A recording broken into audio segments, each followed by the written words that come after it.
Best ever start to an Olympics for Team GB. It was top 2 in the men's 200 metres freestyle, a first for more than a century. There was mayhem in Maidenhead as Tom Dean beat his teammate and COVID to grab gold.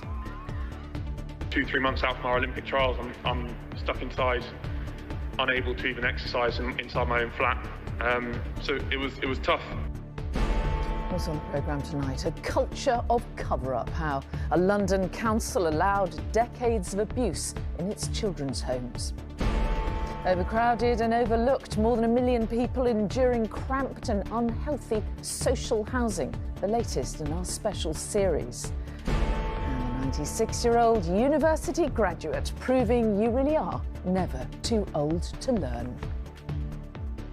If you truly wish to do something, age is irrelevant.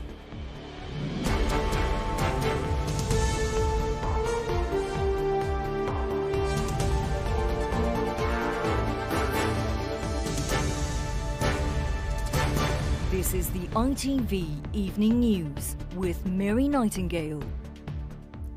Good evening. Team GB is enjoying its best ever start to an Olympics, winning more medals, including a remarkable gold and silver in the men's 200 metres freestyle. Tom Dean just pipped teammate Duncan Scott in the pool, the first 1-2 for Britain in the men's event since 1908. It's all the more remarkable as Tom's preparations were badly hit by COVID, once but twice.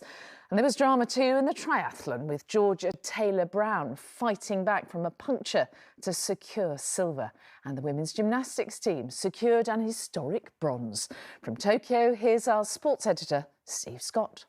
Brilliant swim. Yesterday, the pool belonged to Adam Peaty. Tom Dean and Duncan Scott took ownership today and became the first British swimmers to pull off a 1-2 freestyle finish at the Olympics since 1908. Yes, 113 years ago.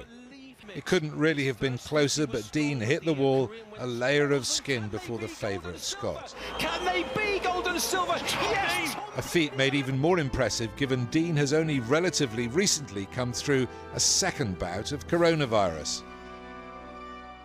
2-3 months out from our Olympic trials, I'm stuck inside, unable to even exercise inside my own flat. So it was tough to kind of wrap my head around that during Olympic year. The tail end of a typhoon welcomed the world's best women triathletes in Tokyo Bay this morning. Among the leading group on the bike, Britain's Georgia Taylor-Brown, but only until her back tyre punctured. Look at that. Oh. She pedalled on regardless, dropping down the leaderboard, but just about keeping within touching distance. She then launched a stunning, lung-busting run through the pack to take the silver. Who knows what could have been had Lady Luck smiled more kindly. Why does everything have to go wrong? Now, officials in the United States are issuing stark warnings to the unvaccinated as the Delta variant of COVID-19 But for drama, you couldn't beat the team there. gymnastics tonight. The world's best, America's Simone Biles, suddenly withdrew after just one vault. And then, sensationally, Team GB's young team, including the 16-year-old Gadarova twins, won bronze, Britain's first women's Team Olympic success since 1928. And there's no let-up.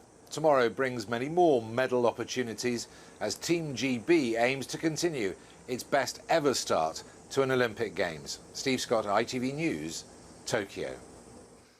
Well, Tom Dean's shock win in the pool prompted ecstatic scenes in his hometown of Maidenhead in Berkshire. Family and friends stayed up to the early hours to cheer him on, and they were rewarded with a result well, they could have only dreamed of. His family told Rachel Younger what it means to them.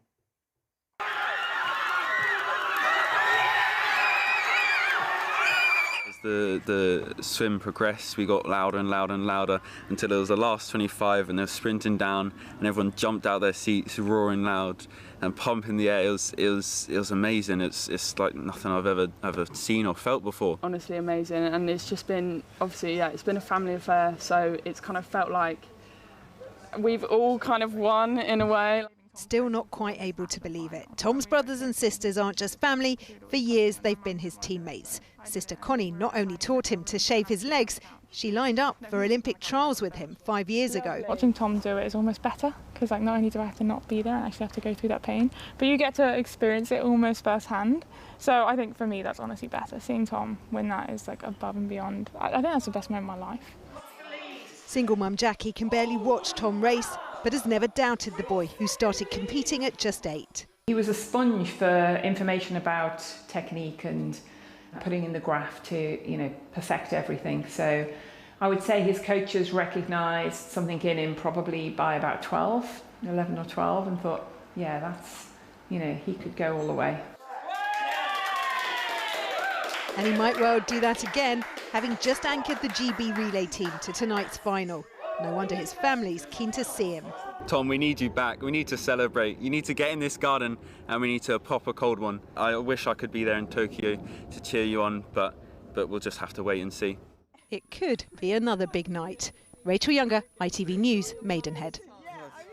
So this then is how the medals table looks tonight. Team GB in 5th spot with its total tally of 13, surpassing pre-Olympic predictions. It was boosted today by bronze medals for Bianca Walkden in Taekwondo and for Charlotte Dujardin, Carl Hester and Charlotte Fry in the team dressage. But away from the action itself, Tokyo has reported its highest number of daily coronavirus infections. The Japanese capital recorded more than 2,800 cases, and that's 300 more than at its January peak. The Prime Minister urged citizens to watch the games from home to avoid the spread. Well, let's move on to today's other news now. And here it has been revealed that hundreds of vulnerable children were subjected to sexual abuse and cruelty whilst in the care of Lambeth Council in South London. The independent inquiry into child sexual abuse found it happened over several decades on a scale it called hard to comprehend. At least 700 allegations were made against hundreds of staff. But in 40 years, just one senior employee was disciplined. Here's Geraint Vincent on the shocking findings. This is an old film reel of an open day at Shirley Oaks Children's Home near Croydon, a presentation of a place where vulnerable children could feel safe. It was anything but.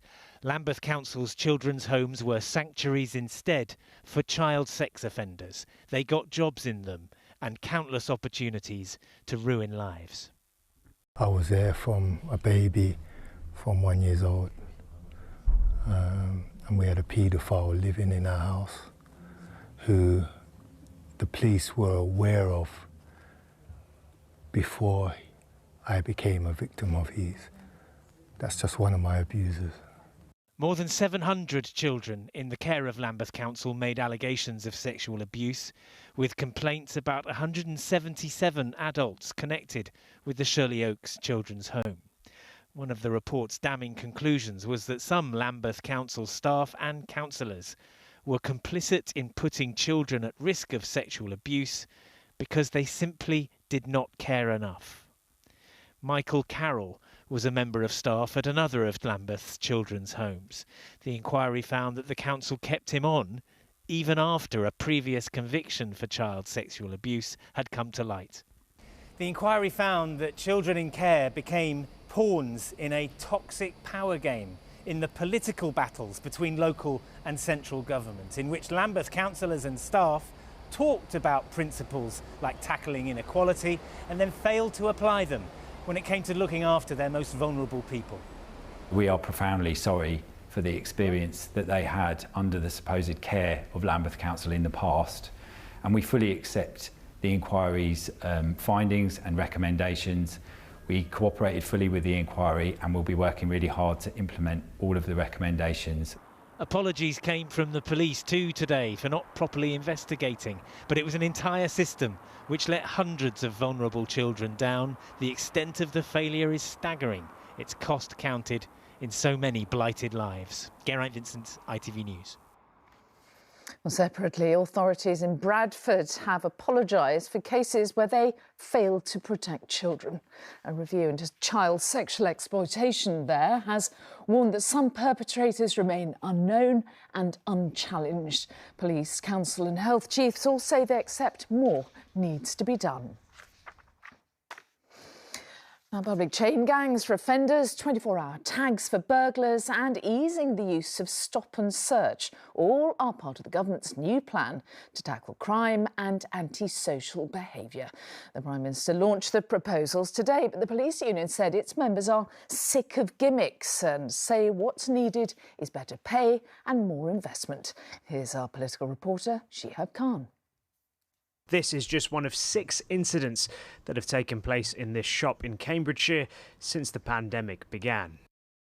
It's becoming more common, and the shopkeeper says he thinks the police just don't care. They've taken the CCTV footage from the cameras, they've had the licence plate of the offender, but they haven't done anything with it. And it's demoralising knowing that the justice system is failing you or failing the people that it should be supporting. The Prime Minister says he has a plan to change that. He got a warmer reception from these police dogs this morning than he has from the body that represents police officers who say they feel undervalued. Once he worked out what to do with his umbrella, he was confident his plan to cut crime could ride the storm. Will you properly fund the police by recruiting more staff and improving their pay?